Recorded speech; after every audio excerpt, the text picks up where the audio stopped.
ચાલો, good morning students. BCom semester 4 English taxation. Okay, તો એમાં એક દાખલો મેં તમને રકમ છે મોકલેલી છે મિસ્ટર લુમાદારવાળો સમ, કે જેમાં તમને પ્રોફિટ એન્ડ લોસ એકાઉન્ટ આપેલું છે, એટલે કે બિઝનેસવાળો સમ છે. તો આપણે એ સ્ટાર્ટ કરી દઈએ. Okay, computation of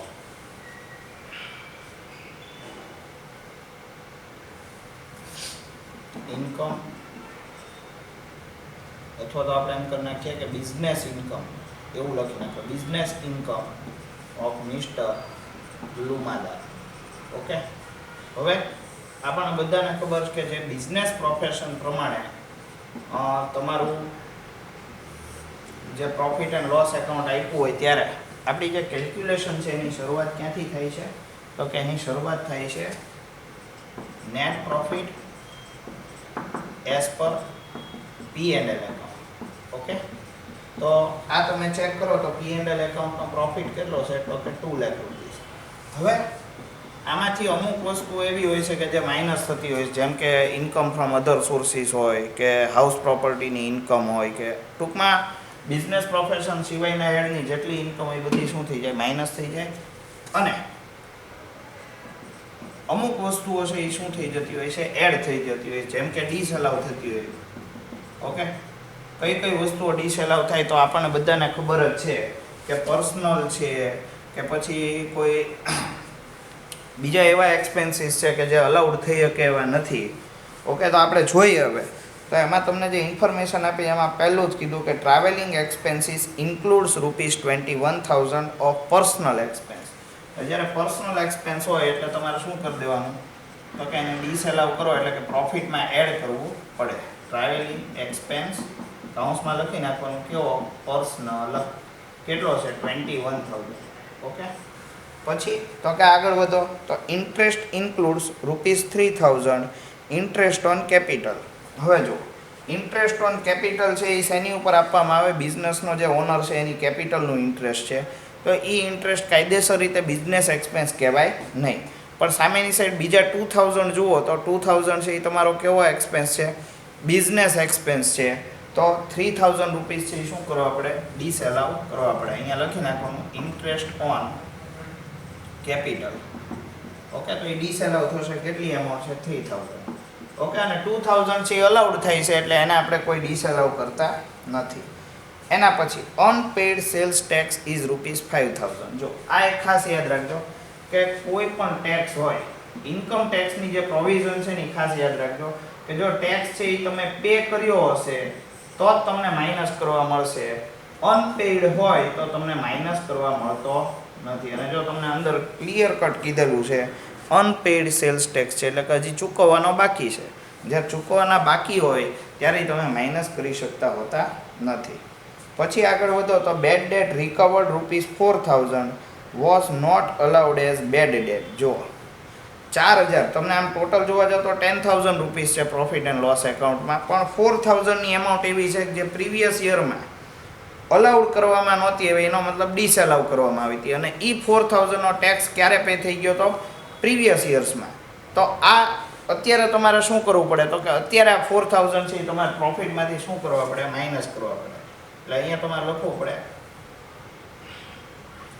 bed debt recovered, અને કેટલી એમાઉન્ટ છે એ તમારે માઇનસ કરી નાખવાની. હવે તમે માઇનસ કરશો એમાંથી ₹5,000. ઓકે, પછી આગળ વધો તો સોરી ₹4,000 છે, 5,000 નથી. 5,000 સેલ્સ ટેક્સ વાળા હતા. ઓકે, એટલે 4,000 એમાઉન્ટ છે એ તમારે માઇનસ કરવી પડશે. પછી આગળ વધો તો અલાવેબલ ડેપ્રિસિએશન. જો આ અલાવેબલ ડેપ્રિસિએશન કયું છે?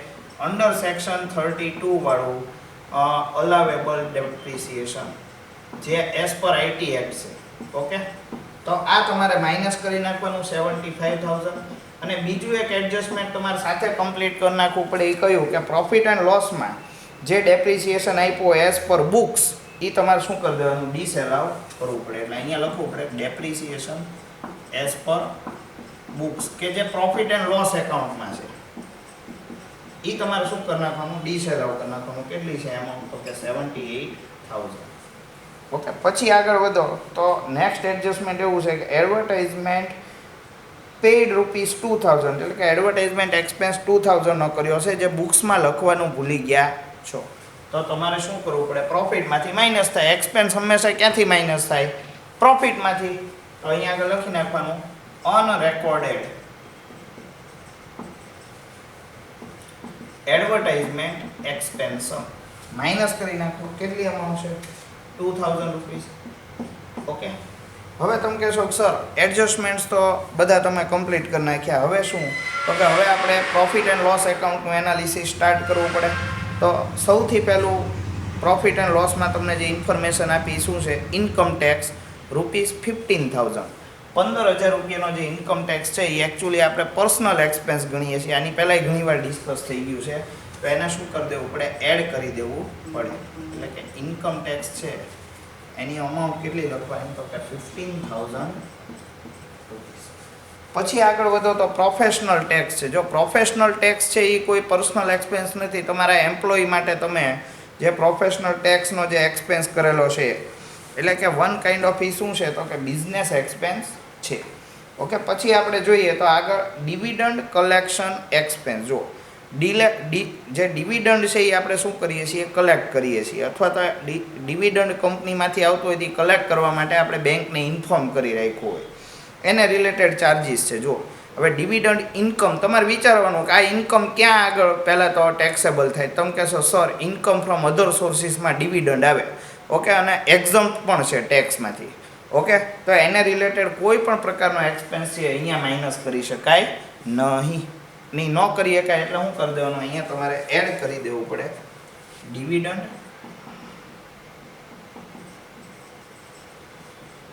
Collection expense. કેટલો છે, તો કે 1,000 રૂપીસ. પછી જોઈએ તો expense of house let out 5,000. જો હવે જો બીજી એક વસ્તુ સાથે તમને કીધું, ડિવિડન્ડ એક્સપેન્સ તમે અહીંયા આગળ ડિસેલાવ કર્યો ને, તો હારોહાર ઇન્કમ છે એ તમારે શું કરી નાખવાની, અધર સોર્સિસમાં જવાની હોવાથી અહીંયા આપણે લેસ કરતા જ હોઈએ છીએ, અથવા તો જે પણ અધર હેડમાં ઇન્કમ જતી હોય એ આપણે શું કરીએ, માઇનસ કરીએ છીએ. સાથે ડિવિડન્ડ અહીંથી શું કરી નાખવું, માઇનસ કરી નાખવું. એટલે એ એક યાદ રાખવું માટે. ઓકે, તો એની જે ઇન્કમ છે એ કેટલી, ડિવિડન્ડ ઇન્કમ 12,000 રૂપીસ છે. જુઓ P&Lમાં ક્રેડિટ સાઈડ.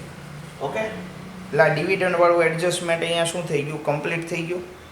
પછી તમે આગળ ચેક કરશો ને તો expense of let out house. Let out એટલે કે રેન્ટ ઉપર આપેલું હોય, આપણે ગણી ગયા છે એનું આખું હેડિંગ, બરાબર. તો એ ક્યાં આગળ ટેક્સેબલ છે, તો કે તમે કહેશો કે સર ઇન્કમ ફ્રોમ હાઉસ પ્રોપર્ટીમાં એ ટેક્સેબલ થાય, તો એને રિલેટેડ એક્સપેન્સ અહીંયા માઇનસ કરાય, ન કરાય. ઓકે, એટલે જેમ ડિવિડન્ડ કલેક્શન એક્સપેન્સ આપણે ડિસેલાવ કર્યો, એ જ રીતે expense of let out house એ પણ તમારે શું કરવું પડે, તો કે expense of let out house છે એ પણ ડિસેલાવ કરવો પડે 5,000 રૂપીસ. ઓકે, એને રિલેટેડ ઇન્કમ હોય હાઉસ રેન્ટ, તો એ પણ અહીંયા શું કરવી પડે, માઇનસ કરવી પડે. હાઉસ રેન્ટ ઇન્કમ, તો એવી હાઉસ રેન્ટ ઇન્કમ છે તમારે શું કરી દેવાની, માઇનસ કરી નાખવી પડે 80,000 રૂપીસ.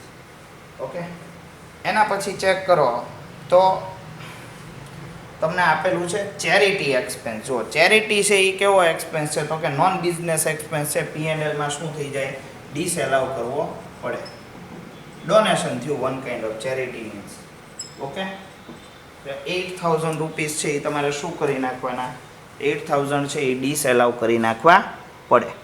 ઓકે, પછી આગળ વધીએ આપણે તો સબસ્ક્રિપ્શન. સબસ્ક્રિપ્શન એટલે શું, તો કે લવાજમ.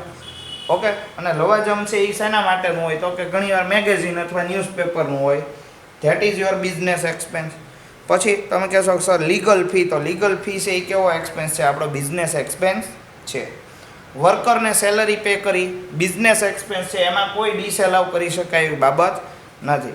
પછી વર્કર્સ ટ્રેનિંગ એક્સપેન્સ છે, તો વર્કર્સ ટ્રેનિંગ એક્સપેન્સ છે એ પણ કેવો ગણાય, તો વર્કર્સ ટ્રેનિંગ એક્સપેન્સ છે એ પણ બિઝનેસ એક્સપેન્સ ગણાય. પછી આપ્યું છે ડ્રોઈંગ્સ. ડ્રોઈંગ્સ એટલે કે ઉપાડ, પર્સનલ એક્સપેન્સ થઈ ગયો. જુઓ આ બિઝનેસનો ઓનર છે એ શું કરે છે,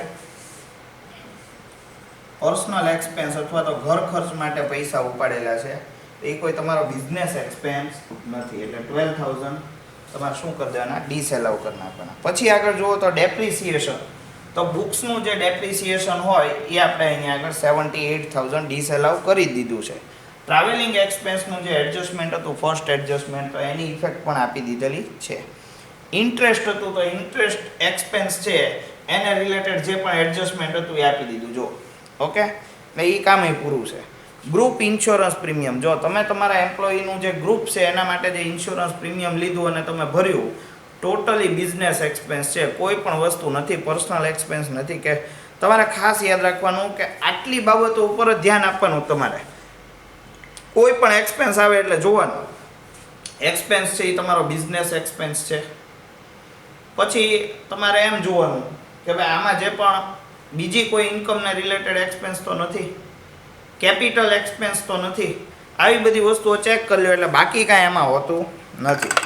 ઓકે, હવે બેડ ડેટ રિકવરી. તો બેડ ડેટ રિકવરી છે એને રિલેટેડ એડજસ્ટમેન્ટ હતું, એ પણ આપણે 4,000 માઇનસ કરી નાખ્યું.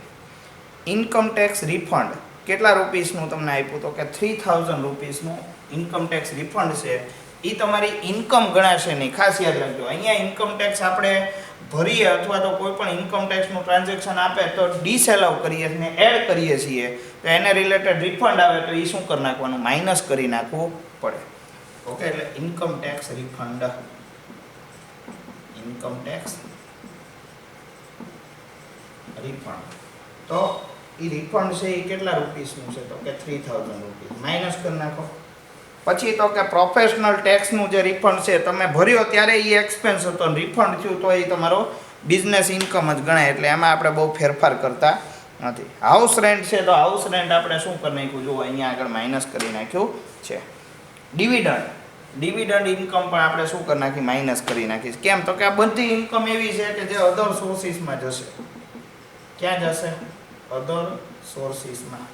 ઓકે, હાઉસ પ્રોપર્ટી છે તો એ અધર સોર્સિસનું થઈ ગયું. પછી જો ડિરેક્ટર ફી, તો આ તમારી સેલરી ઇન્કમ કહેવાય, ડિરેક્ટર ફીસ.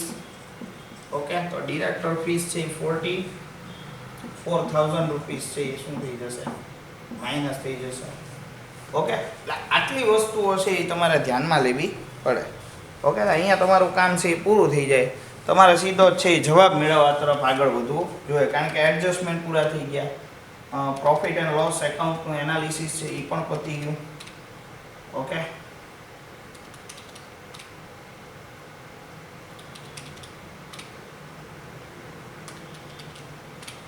અહીંયા માઇનસ 20,000 આન્સર આવી ગયો, કોઈ વાંધો નહીં.